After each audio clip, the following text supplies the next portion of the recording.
You pour time, resources, and emotional bandwidth into a relationship, expecting mutual loyalty. Instead, the connection fractures, yielding apathy or outright betrayal. When faced with this persistent negative return, the skeptic concludes that human altruism is a biological myth, or that the receiving party has executed a targeted, malicious attack. Both conclusions stem from a pervasive cognitive framework, the moral reciprocity model. This assumes human relationships operate on a predictable, linear ledger of debts and credits. This graph maps the moral reciprocity model. It relies on a strict transactional assumption. A specific unit of loyalty input must universally yield an equal unit of reciprocal care. When reality fails to honor this input-output logic, the investor experiences severe cognitive dissonance. This confusion quickly hardens into a deep sense of victimization. The analyst argues that the failure originates in the subject's expectation error rather than the other party's inherent malice. Operating on the moral reciprocity model guarantees emotional distress. It forces a rigid, idealized accounting system onto highly unpredictable biological actors who are running an entirely different software. We can identify this specific error as cognitive projection, the psychological mistake of assuming external actors share your internal moral schema. This projection fails because other people navigate the world using localized survival algorithms tailored to their own immediate pressures, rather than your reciprocal script. Look at the right side. This scatterplot represents human behavior under the utility imperative. The linear path shatters, governed by chaotic variables. Notice this node. Its movements are dictated by environmental pressures, optimizing for safety while completely ignoring surrounding investments. Accurate parsing of interpersonal dynamics requires discarding subjective metrics like good and bad, which obscure the actual mechanics of interaction. We must map the behavioral economics of human nature instead. Understanding the functional incentives driving a person allows us to anticipate their actions with precision. Novelist Liu Zhenyun observed this structural friction, noting the world is filled with systemic grievances because people insist on applying their personal logic to others. Psychological pain is the mathematical delta between your projected moral expectations and the reality of the other person's operational algorithm. The bedrock axiom of the human algorithm is the utility imperative. This means humans fundamentally default to choices that maximize personal benefit and mitigate potential harm. Individuals are biologically wired to optimize their own survival and convenience first. In moments of shifting leverage, this baseline programming supersedes external moral contracts. This matrix tracks the unconscious calculation. The vertical axis measures the return on investment for exiting a commitment, while the horizontal axis measures the social or personal cost. External relationships exist as data points within this space. Watch the point where loyalty dissolves.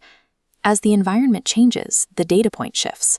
When the yield of exiting eclipses the cost of staying, the system will flag the current relationship as a liability. Biological systems dictate a self-serving action the moment the return on betrayal outweighs the cost of maintenance. This choice functions as a cold, objective calculation in the actor's survival matrix, entirely separate from the subject's self-worth. For many, reducing close emotional bonds to a utility calculation feels irrational, cynical, and cruel. We must distinguish between passive utility optimization and active psychological malice. What we instinctively label as cruelty is frequently an individual executing a standard self-preservation protocol. The harm occurs because the subject is collateral damage in that individual's optimization process.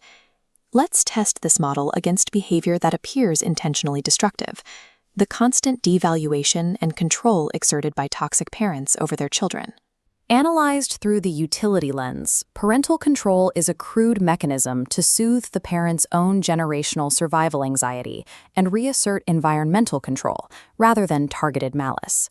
A second test is sudden romantic apathy, where long-term emotional commitments are broken without apparent reason. Romantic apathy follows fluctuations in baseline value and leverage. When the value provided by one partner drops relative to the external market, the equation unbalances. Here is the visual mechanic of that detachment. Two paired nodes are tethered by mutual value. As the baseline leverage of one node drops, the connection becomes mathematically unsustainable. The tether snaps, and the remaining node ascends toward higher value connections. We classify this as upward compatibility seeking. It functions as an automated sorting algorithm driven by biological default. When your functional leverage decreases, the partner's algorithm reassesses the connection's utility. Past promises do not halt this recalculation. Presenting a ledger of past moral investments to argue against changed feelings is structurally useless. The algorithm only measures current and future yield. Relationships are dynamic value exchanges. Sustaining them requires continuous intrinsic value generation rather than a reliance on accumulated moral debt. Even if utility drives behavior, we must prove that people aren't optimizing specifically to harm us. We can dismantle the intentionality bias using the heuristic known as Hanlon's razor.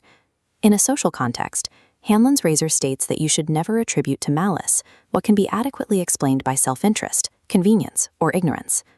The path of intent for a harmful action, like a colleague taking credit for your work, splits into two possible vectors: targeted malice or the path of least resistance. The actor chooses the path of least resistance. It bypasses malice, heading straight for self-advancement. The vector only intersects with your boundary by sheer geographical misfortune. This intersection point is collateral damage. The harm you experienced was merely friction generated by their movement, not the objective of the movement itself. External actors optimize for their own cognitive ease. They didn't calculate a plan to hurt you, they simply didn't care enough to detour around you.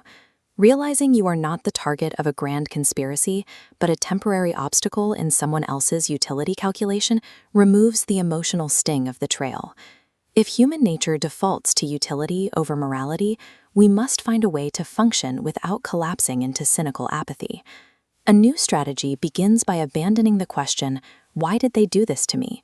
which fruitlessly searches for moral justification. Shift the inquiry to, "On what grounds?" This question is productive, as it forces an analysis of leverage, value metrics, and specific boundary failures. This shift enables systemic defense, a reality-based mechanism for navigating social environments. This diagrams a utility-aware social architecture. The central node stops projecting fragile expectations and instead projects a single, rigid boundary sphere around itself. Clear boundaries dictate interaction. Aligned nodes pass through, while manipulative actors bounce cleanly off the structure, unable to penetrate the perimeter. Implementing this requires establishing absolute behavioral boundaries while simultaneously optimizing your intrinsic value. Relying on the moral high ground for protection is functionally identical to handing over your leverage to an opponent and hoping they show mercy. Stripping away fragile moral expectations creates the necessary foundation for true empathy. Unmoved by others' utility calculations, you no longer view them as villains or yourself as a victim. You simply see actors navigating their survival logic. Secure within your boundaries, you are no longer reacting to perceived personal attacks. From this position of safety, you earn the freedom to observe others' survival struggles with clarity, choosing compassion because it is your own intent, not an anxious plea for reciprocity.